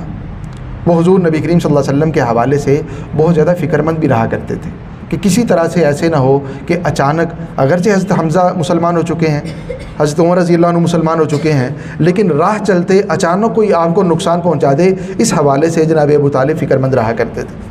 تو حضور نبی کریم صلی اللہ علیہ وسلم کے حوالے سے آپ کی فکر مندی بھی تھی، اور ساتھ ساتھ میں مشرکین نے یہ ساری جو ان کی سفارتیں ناکام ہوئیں اس کے بعد یہ مشورہ کیا، طے کیا کہ ہم بنو ہاشم سے، بنو مطلب سے سوشل بائیکاٹ کر دیتے ہیں. ایسا رویہ اپناتے ہیں کہ یہ مجبور ہو جائیں گے یا تو اپنے بھتیجے کو ہمارے سپرد کر دیں گے یا خود ہی ان کے معاملے میں کوئی ایسا فیصلہ کر دیں گے جو ہمارے لیے قابل قبول ہوگا۔ تو مشرکین مکہ سارے کے سارے جمع ہوئے اور ابو جہل پیش تھا، امیہ پیش تھا، بڑے بڑے سرداران، خود عتبہ پیش تھا، اور حضور نبی کریم صلی اللہ علیہ وسلم کے قبیلے، خاندان، خانوادے، ان کے حوالے سے مشاورت کی گئی کہ آپ کا سوشل بائیکاٹ کر دیا جائے۔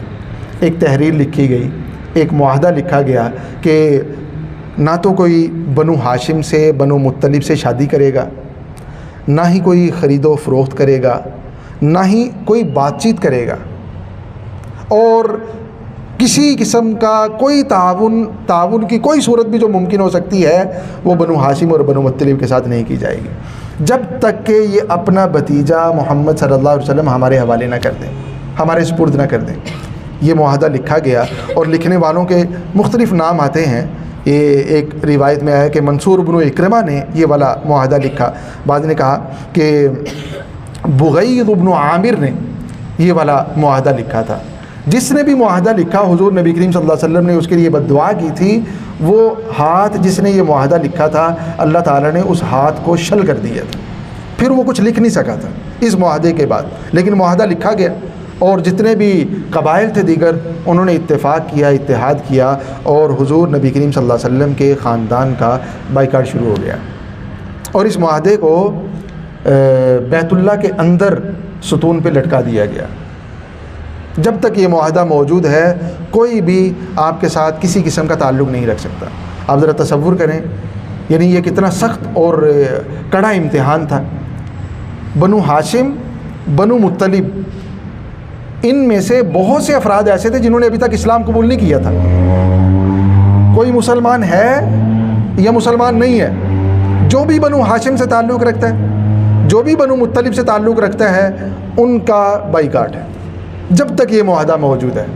معاہدہ لٹکا دیا گیا اور جناب ابو طالب بنو ہاشم کو اور بنو مطلب کو لے کے ان کی جو زمینیں تھیں، جنہیں آج ہم شیب ابی طالب کہتے ہیں، ابو طالب کی گھاٹی، یہ ان کی زمینیں تھیں، ان زمینوں میں لے گئے اور وہاں حضور نبی کریم صلی اللہ علیہ وسلم، حضرات صحابہ کرام اور جو بھی بنو ہاشم بنو مطلب سے تعلق رکھتے تھے وہ رہنے لگ گئے۔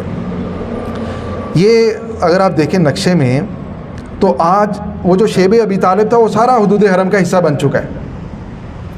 شیب ابی طالب آپ دیکھیں، یہ جو حضرات گئے ہیں وہ زیادہ بہتر طریقے سے اس کو سمجھ سکتے ہیں، لیکن وہ جو اس وقت کا آپ یہ کہہ لیجئے کہ مکہ تھا، وہ سارے کا سارا آج بیت اللہ بن چکا ہے۔ بیت اللہ سے مراد یہ ہے کہ بیت اللہ کی وہ جو مسجد حرم ہے، مسجد حرام ہے، اس کی حدود میں آ چکا ہے۔ گھر تو اپنی جگہ پہ ہے لیکن حدود حرم جو تھی، وہ جو چار دیواری ہے، وہ اس وقت کا مکہ مکرمہ جو تھا وہ سارے کا سارا اس میں آ چکا ہے۔ شیب ابی طالب بھی اسی کے اندر موجود ہے۔ تو جناب ابو طالب اپنے خانوادے کو لے کے اس گھاٹی کے اندر محصور ہو گئے۔ 3 سال تک گھاٹی میں رہے، سن 7 نبوی سے سن 10 نبوی تک یہ 3 سال ایسے گزرے حضور نبی کریم صلی اللہ علیہ وسلم پہ، آپ کے حضرات صحابہ اکرام پہ، آپ کے خانوادے پہ، کہ ان 3 سالوں میں آپ نے درختوں کے پتے بھی کھائے ہیں۔ مشقت کی تکلیف، خریداری تو کچھ کر نہیں سکتے، اور گھر کے اندر اتنا تو ذخیرہ ہوتا نہیں ہے کہ جو 3 سال تک چلے۔ وہ جو کیفیت اس کو ہم تصور نہیں کر سکتے کہ بچے بھی تھے، بوڑھے بھی تھے، خواتین بھی تھیں، کمزور بھی تھے، جو جس کیفیت میں تھا وہ اسی کیفیت میں رہا۔ بہت سے لوگوں کا ان 3 سالوں کے اندر انتقال بھی ہوا، بیماریاں طرح طرح کی، اور کھانے پینے کے لیے کوئی چیز ہے نہیں۔ تو حضور نبی کریم صلی اللہ علیہ وسلم اپنے خانوادے کے ساتھ 3 سال تک اس گھاٹی کے اندر موجود رہے۔ اچھا، یہ جو اشہر حرم تھے، جو محترم مہینے تھے، 4 مہینے سال میں، ذی قعدہ، ذی الحجہ، محرم اور رجب، ان 4 مہینوں میں خرید و فروخت کی اجازت تھی۔ شیب ابی طالب سے باہر آنے کی تو ویسے ہی اجازت تھی، لیکن کوئی باہر آ جاتا تھا تو وہ ایک گفتگو اسے کوئی نہیں کرتا تھا، لین دین کوئی نہیں کرتا تھا۔ لیکن ان 4 مہینوں میں اگر کوئی باہر آ گیا ہے گھاٹی سے تو خرید و فروخت کی اجازت تھی، لیکن جو چیزیں مارکیٹ میں موجود ہوتیں وہ مہنگی اتنی زیادہ کر دی جاتی تھیں کہ کوئی ان کو خرید نہ سکے۔ عرب کے دستور کے مطابق خرید و فروخت کی اجازت تو تھی، لیکن مہنگا اتنا زیادہ کر دیا جاتا تھا کہ کوئی خرید نہ سکے۔ تو یہ 4 مہینے بھی گویا کہ ایسے ہی گزرتے تھے کہ ان میں خریداری نہیں ہو سکتی تھی۔ وہ کچھ صحابہ کرام ایسے تھے، ان معصور حضرات کے کچھ رشتہ دار ایسے تھے جو کبھی کبھی کچھ غلہ بھیج دیا کرتے تھے۔ حضرت خدیجہ رضی اللہ تعالیٰ عنہا کے بھتیجے حضرت حکیم، وہ کبھی کبھار جو ہے وہ غلہ بھیجا کرتے تھے۔ حضرت صدیق اکبر چھپ چھپا کے ہوتا تھا، لیکن وہ جو غلہ ہوتا تھا وہ ان دونوں خاندانوں کے تمام افراد کے لیے کافی نہیں ہوتا تھا۔ یہی وجہ ہے کہ مشقتیں آئیں، فاقے آئے، اور حضرات صحابہ کرام رضی اللہ تعالیٰ عنہ کو بہت زیادہ تکلیفوں سے گزرنا پڑا۔ جب 10 نبوی آیا، 3 سال گزر گئے اسی کیفیت کے اندر۔ نہ جناب ابو طالب سپرد کر رہے ہیں حضرت حضور نبی کریم صلی اللہ علیہ وسلم کو مشرکین مکہ کے سرداروں کے سپرد، اور نہ ہی یہ جو محاصرہ ہے یا یہ جو معاہدہ ہے وہ ختم ہو رہا ہے۔ 3 سال گزر گئے اسی کیفیت میں۔ تو مشرکین مکہ میں سے کچھ سرداروں کو خیال آیا، احساس ہوا کہ یہ تو بہت زیادہ ظلم کیا ہم نے۔ خود ان کو احساس ہوا کہ ہم نے بہت زیادہ ظلم کیا، بہت زیادہ جبر کیا۔ یہ کیا کیا ہم نے؟ اپنے ہی قبیلوں کو، اپنے ہی رشتہ داروں کو اس طرح سے معصور کر کے رکھ دیا۔ تو یہ چند نام میں نے آپ کے سامنے لکھے ہوئے ہیں۔ قبیلہ بنو عامر ابن لوی سے عمرو ابن ہشام، یہ پہلا آدمی ہے جس نے آواز اٹھائی۔ یہ زہیر ابن ابی امیہ کے پاس گیا اور جا کے کہا، یہ جو زہیر تھے یہ حضرت عاتقہ کے صاحبزادے تھے، مسلمان نہیں ہوئے تھے اس وقت تک، اور حضرت عاتقہ جو تھی وہ جناب ابو طالب کی ہمشیرہ تھی، رشتہ دار تھے۔ تو عمر نے جا کے زہیر سے کہا کہ تم تو یہاں کھا پی رہے ہو اور آپ کے ماموں وہاں گھاٹی کے اندر، آپ کو پتہ ہے کس کیفیت میں وقت گزار رہے ہیں؟ کیا آپ اس پہ راضی ہیں کہ جو ان کے ساتھ معاملہ برتا گیا اور جس طرح سے آپ زندگی گزار رہے ہیں، یہ آپ کے لیے اچھا معاملہ ہے یہ والا؟ آپ اس پہ خوش ہیں؟ تو گویا کہ ان کا احساس زندہ کرنے کی کوشش کی۔ زہیر نے کہا کہ میں اکیلا کیا کر سکتا ہوں؟ عمر کہنے لگے میں بھی آپ کے ساتھ ہوں، ہم دونوں ہیں، ہم کچھ کریں گے۔ تو انہوں نے کہا کہ تیسرا آدمی تلاش کرتے ہیں۔ یہ دونوں مل کے مطعم ابن عدی کے پاس گئے اور اس کو جا کے اپنے ساتھ اسی طرح سے کہا کہ یہ ظلم اور جبر ہے، ہم نے جو جناب ابو طالب، بنو ہاشم اور بنو مطلب کے ساتھ کیا ہے، ہمیں اس کے خلاف آواز اٹھانی چاہیے۔ بنو مطعم ابن عدی بھی ساتھ مل گئے، یہ تینوں ابو البختری کے پاس گئے، 4 ہو گئے، ہشام کے پاس گئے، پھر زمعہ کے پاس گئے، یہ 6-7 لوگ ہو گئے۔ اور انہوں نے کہا کہ یہ جو صحیفہ ہے نا، ہم اس کو ٹکڑے ٹکڑے کر دیں گے۔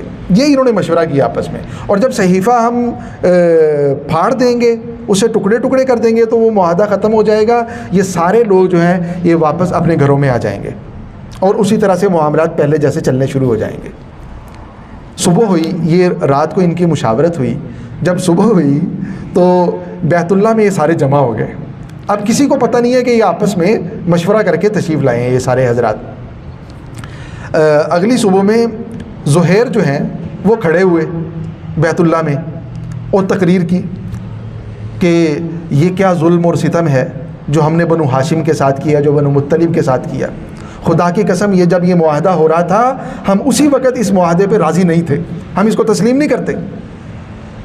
ابو جہل موجود تھا، یہ سارے لوگ مخالف تھے، تو کہنے لگا نہیں، ہم یہ معاہدہ ختم نہیں کرنے دیں گے، زہیر کے مقابلے میں بولے۔ تو ظاہر بات ہے کہ 6-7 حضرات تھے۔ زہیر کی بات جب ختم ہوئی اور ابو جہل نے مخالفت کی تو دوسری طرف سے جو مطعم ابن عدی تھے وہ بول پڑے کہ ہم بھی راضی نہیں ہیں اس پہ، یہ ظلم ہے، یہ جبر ہے۔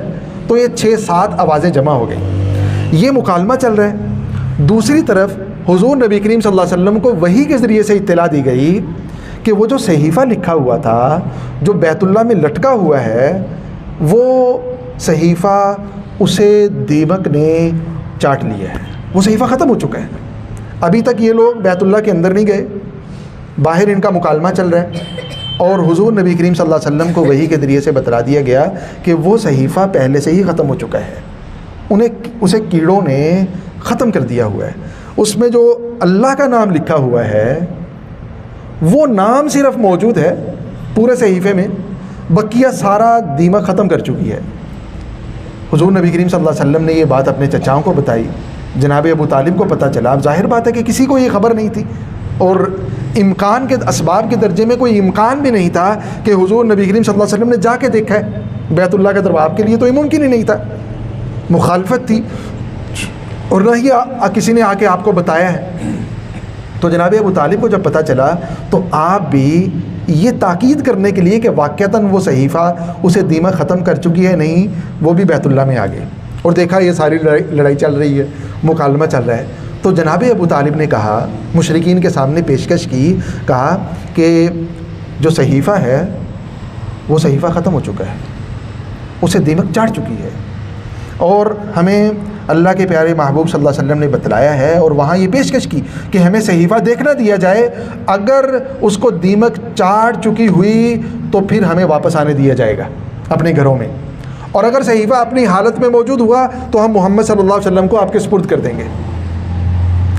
جناب ابو طالب کو بھی 100% یقین تھا، سپرد کرنے کے لیے تو تیار نہیں تھے، لیکن جب آپ نے بتایا کہ صحیفہ ختم ہو چکا ہے تو 100% یقین ہو گیا کہ ہاں واقعتاً ختم ہو چکا ہے، اور یقین کی علامت یہ ہے کہ آپ نے پیشکش کر دی کہ اگر ختم نہ ہوا تو ہم محمد صلی اللہ علیہ وسلم کو آپ کے سپرد کر دیں گے، آپ کے حوالے کر دیں گے۔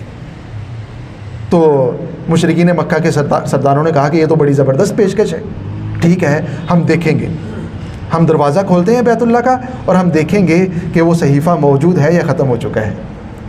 انہی 6 لوگوں میں سے اندر کون تشریف لے گئے؟ عمرو بن ہشام تشریف لے گئے یا زہیر تشریف لے گئے، جو یہ 6 لوگ تھے جنہوں نے مشاورت کی تھی۔ اندر گئے، کیا دیکھتے ہیں کہ وہ جو صحیفہ تھا، وہ جو ورقہ تھا، وہ جو صفحہ تھا، وہ سارے کا سارا دیمک نے کھا لیا ہے، اور صرف بسمک اللہ یہ والا جملہ جو ہے یہ لکھا ہوا ہے۔ یہ صحیفہ اٹھا کے باہر آئے اور دکھایا۔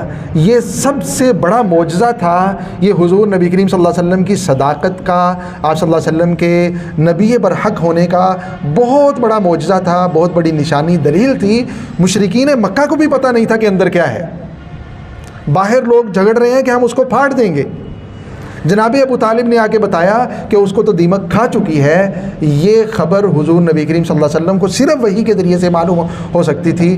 آپ نے بتلائی، مشرکین کو سمجھ بھی آئی، لیکن مانا نہیں انہوں نے۔ ہٹ دھرمی تھی، مخالفت تھی، ضد تھا، عناد تھا، وہ جو اپنی سرداری اس کے چلے جانے کا خوف تھا۔ حضور نبی کریم صلی اللہ علیہ وسلم کی پیشن گوئی جو تھی وہ سچی ثابت ہوئی، اور وہ جو 3 سالہ ایک ظلم اور جبر کا تاریک دور تھا وہ اس دن اپنے اختتام کو پہنچا۔ جناب ابو طالب اپنے پورے کے پورے خانوادے کو، بنو ہاشم کو، بنو مطلب کو لے کے اس گھاٹی سے نکلے اور اپنے اپنے گھروں کو روانہ ہوئے۔ یہ جو اذیت تھی، جو پچھلی اذیتیں ہیں سن 4 نبوی سے لے کے 7 نبوی تک، وہ جسمانی اذیتیں تھیں، یعنی تشدد کیا گیا۔ صحابہ اکرام پہ کوڑے برسائے گئے، آپ کو تپتی ہوئی ریت پہ لٹایا گیا، آپ کے سینوں پہ پتھر رکھے گئے، گلیوں میں رسیاں ڈال کے گردنوں میں گلیوں میں گھمایا گیا۔ اس طرح کی اذیتیں تھیں۔ اور یہ جو 3 سال تھے یہ ذہنی اذیت کے سال تھے۔ ان میں یعنی ایک طرح کی مایوسی اور نا امیدی پیدا کرنے کی کوشش کی گئی، لیکن جناب نبی کریم صلی اللہ علیہ وسلم، آپ کے صحابہ کرام رضی اللہ تعالیٰ عنہم دین برحق پہ سیسا پلائی ہوئی دیوار اور مضبوط چٹان کی طرح ڈٹے رہے، اور یہ اللہ رب العزت نے یہ جو ایک کیفیت تھی اس کیفیت کو بھی ختم کر دیا۔ سن 10 نبوی آیا، اور اس معاہدے کے دیمک کے ذریعے سے ختم ہو جانے کے بعد حضور نبی کریم صلی اللہ علیہ وسلم شیب ابی طالب سے نکل کے دوبارہ سے اپنے گھر میں تشریف لے آئے ہیں۔ اس سال میں بعض روایات کے مطابق اسی سال معراج کا واقعہ پیش آیا، بعض روایات کے مطابق سن 12 نبوی میں پیش آیا، بعض کے مطابق سن 11 نبوی میں پیش آیا، لیکن جب بھی پیش آیا۔ اور سیرت نگاروں نے لکھا ہے کہ یہ واقعہ جو تھا یہ حضور نبی کریم صلی اللہ علیہ وسلم پہ آنے والی طرح طرح کی مشقتیں، طرح طرح کی مصیبتیں، تکلیفیں، ان پر صبر کے نتیجے میں اللہ کی طرف سے انعام تھا۔ اللہ نے دعوت پہ بلایا تھا آپ کو، اللہ نے آپ کے اعزاز میں، آپ کے اکرام میں آپ کو اپنے پاس بلایا تھا، وہاں بلایا جہاں نہ آپ سے پہلے کوئی جا سکا نہ آپ کے بعد کوئی جا سکا۔ حضور نبی کریم صلی اللہ علیہ وسلم کے اعزاز میں جو معراج کا واقعہ پیش آیا ہے اس کی تفصیلات آپ حضرات کے علم میں ہے. وہ 10 نبوی کو پیش آیا جناب ابو طالب حضرت خدیجہ رضی اللہ تعالیٰ عنہ کی حیات میں, یا 10 نبوی کے بعد پیش آیا. جب بھی پیش آیا وہ حضور نبی کریم صلی اللہ علیہ وسلم کے مکی دور میں پیش آیا, واقعہ ہوا, اور اس کی تفصیلات اس سے حاصل ہونے والے اسباق وغیرہ وہ آپ کے علم میں ہیں. 10 نبوی کا جو اختتام ہوا وہ حضور نبی کریم صلی اللہ علیہ وسلم کی 2 عظیم محبت کرنے والی پیاری, جن سے حضور نبی کریم صلی اللہ علیہ وسلم بہت زیادہ پیار اور الفت رکھتے تھے, ان 2 ہستیوں کے انتقال کے ساتھ اس سال کا اختتام ہوا. جب شیب ابی طالب سے باہر آ گئے تو جناب ابو طالب بیمار ہو گئے.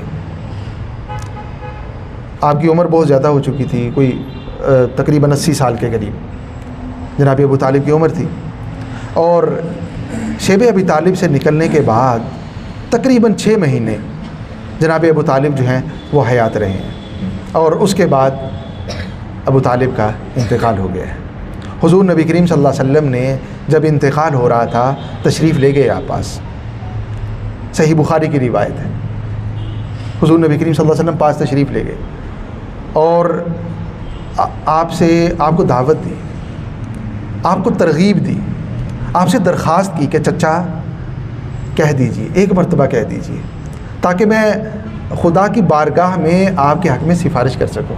اس وقت یہ بدبخت ابو جہل پاس موجود تھا, اور ابو طالب کو برابر کہتا رہا کہ ابو طالب آخری وقت میں آ کے اپنے آبا کے دین سے روگردانی کرے گا, آخری وقت میں پیچھے ہٹ جائے گا, آخری وقت میں. تو جناب ابو طالب نے جو آخری بات کہی وہ یہ کہ میں اپنے آبا کے دین پہ ہوں, میں مطلب کے دین پہ ہوں, اور اسی دین پہ جناب ابو طالب کا انتقال ہوا. حضور نبی کریم, اس میں کوئی شک نہیں ہے کہ آپ کی حفاظت, آپ کی مدد و نصرت, آپ کے لیے مضبوط ڈھال بننے میں جو کردار جناب ابو طالب نے ادا کیا وہ کسی اور نے ادا نہیں کیا.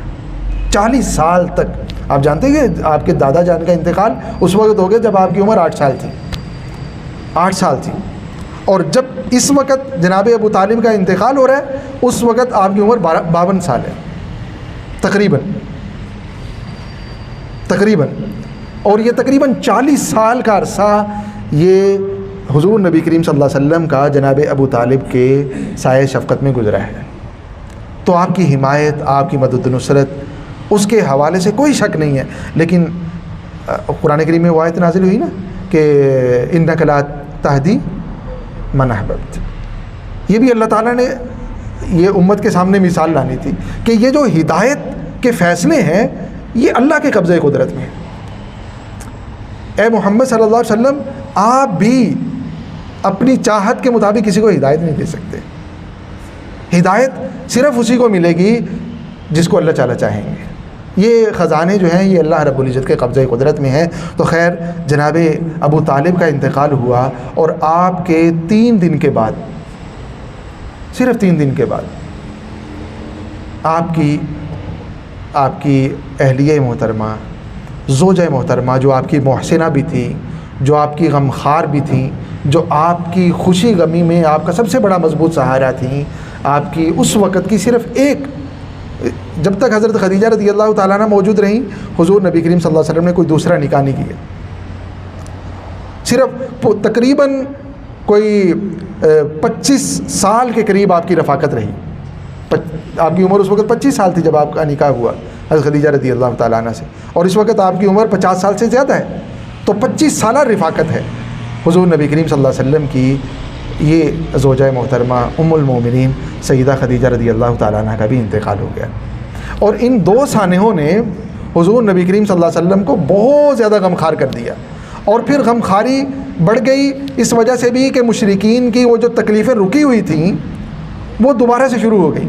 وہ ادار ثانی جو جناب ابو طالب آڑ بنے ہوئے تھے, سیدہ خدیجہ رضی اللہ تعالیٰ عنہ آڑ بنی ہوئی تھیں, ان دونوں ہستیوں کے دنیا سے پردہ فرمانے کے بعد وہ تکلیفیں, وہ مشقتیں, وہ اذیتیں دوبارہ سے شروع ہو گئیں. یعنی حضور نبی کریم صلی اللہ علیہ وسلم کی جو مکی زندگی ہے, پوری زندگی ہی, مدنی زندگی میں بھی آپ دیکھیں کہ جہاد وہاں مشقت کی نوعیت بدل گئی، لیکن پوری زندگی ہی مشقتوں کا، تکلیفوں کا استعارہ تھی۔ آپ نے فرمایا ایک موقع پہ کہ جتنی تکلیفیں اور مشقتیں مجھے دی گئی ہیں کسی دوسری ہستی کو نہیں دی گئی۔ آپ دیکھ لیں، یعنی جب سے ہماری مکی زندگی میں بات شروع ہوئی ہے تکلیفیں سن رہے ہیں ہم۔ حضرات صحابہ اکرام رضی اللہ عنہم کی تکلیفیں ہیں، خود حضور نبی کریم صلی اللہ علیہ وسلم کی اپنی ذات کے اعتبار سے تکلیفیں ہیں، آپ کے خانوادے کے اعتبار سے تکلیفیں ہیں۔ تو ان دو ہستیوں کا انتقال ہوا۔ حضور نبی کریم صلی اللہ علیہ وسلم حضرت خدیجہ رضی اللہ تعالیٰ عنہ کے انتقال کے بعد بہت یاد کیا کرتے تھے، آپ وہ بہت یاد کیا کرتے تھے، بہت یاد کیا کرتے تھے، اور فرمایا کرتے تھے کہ یہ اس وقت میرا سہارا بنی جب میرے پاس کوئی دوسرا سہارا نہیں تھا۔ انہوں نے اس وقت میرے اوپر خرچ کیا جب لوگوں نے ہاتھ کھینچ لیے تھے۔ حضور نبی کریم صلی اللہ علیہ وسلم فرمایا کرتے تھے کہ میری ساری اولاد سوائے حضرت ابراہیم کے حضرت خدیجہ رضی اللہ تعالیٰ عنہ کے بطن سے ہوئی ہے۔ اور حضور نبی کریم صلی اللہ علیہ وسلم نے وہ روایت بھی سنائی، وہ روایت بھی ہم تک پہنچی کہ ایک مرتبہ سیدہ خدیجہ رضی اللہ تعالیٰ عنہ تشریف لا رہی تھی، اور آپ کے ہاتھ میں کوئی کیتلی تھی، کوئی برتن تھا جس میں سالن تھا۔ حضور نبی کریم صلی اللہ علیہ وسلم نے آپ کو آتے ہوئے دیکھا۔ اس وقت میں حضرت جبرائیل علیہ السلام حاضر ہوئے حضور نبی کریم صلی اللہ علیہ وسلم کی خدمت اقدس میں، اور آ کے بتایا کہ حضرت خدیجہ رضی اللہ تعالیٰ عنہ تشریف لا رہی ہیں، آپ کے پاس یہ والی چیز ہے، جب آپ کے پاس پہنچ جائیں تو انہیں اللہ کی طرف سے سلام پیش کیجیے گا، اللہ ان کو سلام پیش کر رہے ہیں۔ حضرت خدیجہ رضی اللہ تعالیٰ عنہ وہ خاتون تھی جن کو اللہ رب العزت نے سلام بھیجا، اللہ رب العزت کی طرف سے سلام۔ اور حضور نبی کریم صلی اللہ علیہ وسلم بھی آخری عمر تک حضرت خدیجہ رضی اللہ تعالیٰ عنہ کے احسانات کو یاد کرتے رہے، تذکرہ فرمایا کرتے تھے۔ خیر ہمارا موضوع نہیں ہے۔ تو حضرت خدیجہ رضی اللہ تعالیٰ عنہ کا انتقال ہوا، اور اس انتقال کے ساتھ وہ غم اس لیے بھی بڑھ گیا کہ پہلے جب تکلیف آتی تھی تو حضرت خدیجہ رضی اللہ عنہ سہارا دیا کرتی تھی۔ آپ جانتے ہیں نا، جب پہلی وحی نازل ہوئی، صحیح بخاری کی بالکل پہلی روایت ہے، ڈٹ کے کھڑی ہو گئیں کہ آپ کو لقد خشیت علی نفسی آپ نے فرمایا، تو حضرت خدیجہ رضی اللہ تعالیٰ نے فرمایا کلا واللہ لا یخزیک اللہ ابدا انک لتصل الرحم وتحمل الکل وتکسب المعدوم وتقری الضیف وتعین علی نوائب الحق۔ خاتون خانہ کی طرف سے یہ تسلی کے یہ الفاظ حضور نبی کریم صلی اللہ علیہ وسلم کو بہت زیادہ مضبوط کرنے کا ذریعہ بنے۔ تو سن 10 نبوی کے اندر جناب ابو طالب کا انتقال ہوا، یہ غم تھا، لیکن اس غم کے وقت سہارا دینے والی خدیجہ موجود تھی۔ لیکن جب حضرت خدیجہ رضی اللہ عنہ کا انتقال ہو گیا تو پھر سہارا دینے والی کوئی ہستی موجود نہیں تھی۔ حضور نبی کریم صلی اللہ علیہ وسلم نے اسی وجہ سے سن 10 نبوی کو غم کا سال قرار دیا۔ عام الحزن کہا جاتا ہے اسے، غم کا سال کہا جاتا ہے۔ اس کی وجہ یہی ہے کہ اس سال میں ان دو ہستیوں کا انتقال ہوا، اور اس انتقال کے ساتھ جو تیسرا دور ہے مکہ مکرمہ کا، جس کو ہم نے تقسیم کیا تھا، اس تیسرے دور کا اختتام ہو جاتا ہے۔ پہلا دور سن 1 نبوی سے لے کے 3 نبوی تک، دوسرا دور 4 نبوی سے لے کے 7 تک شیب ابی طالب میں جانے تک، اور تیسرا دور شیب سن 7 نبوی سے لے کے 10 نبوی تک، یعنی حضرت خدیجہ رضی اللہ تعالیٰ عنہ کے وصال تک۔ اس کے بعد چوتھے عہد کا آغاز ہوتا ہے جو سن 10 نبوی سے لے کے 13 نبوی تک گیا۔ اس انشاءاللہ عہد کو ہم کل کو ذکر کریں گے کہ کس طرح جناب نبی کریم صلی اللہ علیہ وسلم نے مشرکین مکہ کی اذیتوں سے، ان کی تکلیفوں سے تنگ آ کے مکہ مکرمہ سے باہر اسفار شروع کیے۔ آپ مختلف قبائل میں تشریف لے جاتے تھے، قبائل کا یہ چارٹ آپ کے سامنے موجود ہے، کئی ایک قبائل کے پاس تشریف لے گئے۔ سب سے مشہور قبیلہ جس کے پاس آپ تشریف لے گئے وہ ثقیف تھا، طائف والوں کے پاس تشریف لے گئے، اور سفر طائف جس میں حضرت زید بن حارثہ رضی اللہ تعالیٰ عنہ آپ کے ساتھ موجود تھے، اس میں آپ کی کیا کیفیات ہوئیں اور کس طرح سے ان بدبختوں نے حضور نبی کریم صلی اللہ علیہ وسلم کو جواب دیا۔ بڑی امید کے ساتھ تشریف لے گئے تھے، انہی کے لیے تشریف لے گئے تھے، ان کی ہدایت کے لیے تشریف لے گئے تھے، لیکن کس طرح انہوں نے اپنی قوم کے بچوں کو اور شریر لوگوں کو آپ کے پیچھے لگا دیا، آپ پہ پتھر برساتے تھے، اور آپ کے مبارک قدموں تک کو انہوں نے لہو لعان کر دیا تھا۔ حضور نبی کریم صلی اللہ علیہ وسلم کے پاس فرشتے حاضر ہوئے تھے پہاڑوں کے، حضرت جبرائیل علیہ السلام بھی تشریف لائے تھے کہ ہمیں حکم ارشاد فرمائیے، یہ جو طائف کے ارد گرد میں پہاڑ ہیں ہم ان کو ملا دیتے ہیں آپس میں، تاکہ یہ قبیلہ ہمیشہ ہمیشہ کے لیے ختم ہو جائے۔ حضور نبی کریم صلی اللہ علیہ وسلم نے بد دعا کرنے سے انکار فرما دیا تھا۔ واپسی پہ آپ نے وادی نخلا کے اندر سورہ جن کی تلاوت کی، اور آپ جانتے ہیں کہ پہلی جماعت جنوں کی جماعت جس نے اسلام قبول کیا تھا وہ بھی اس سفر کے اندر واپسی میں پیش آیا تھا واقعہ۔ تو انشاءاللہ اور پھر اس کے بعد کس طرح سے مدینہ منورہ سے حضرات کی آمد شروع ہوئی، ان تک دعوت پہنچی، ان تک دین پہنچا، اور پہلے 1 2 10 12 پھر اگلے سال میں 62 72 اس طرح سے تعداد بڑھتی چلی گئی۔ وہ جو ہجرت حضور نبی کریم صلی اللہ علیہ وسلم سوچ رہے تھے کہ کوئی ایسا قبیلہ، کوئی ایسا علاقہ مرکز بن جائے جہاں رہ کے ہم اللہ کا پیغام اطمینان کے ساتھ، سہولت اور آسانی کے ساتھ پہنچا سکیں، وہ جو آپ یہ کہہ لیجئے کہ اعزاز تھا، وہ جو اکرام تھا، وہ اللہ تعالیٰ نے مدینہ والوں کی قسمت میں لکھا ہوا تھا۔ اس اعزاز اور اکرام کے لیے ماحول بننا شروع ہوا، حضور نبی کریم صلی اللہ علیہ وسلم کی ہجرت کا ماحول بننا شروع ہوا۔ ہم انشاءاللہ کل کو دیکھیں گے، اور اس دور کو مکمل کرنے کے بعد ہم انشاءاللہ طلع البدر علینا، یہ آپ کے سامنے آ گیا۔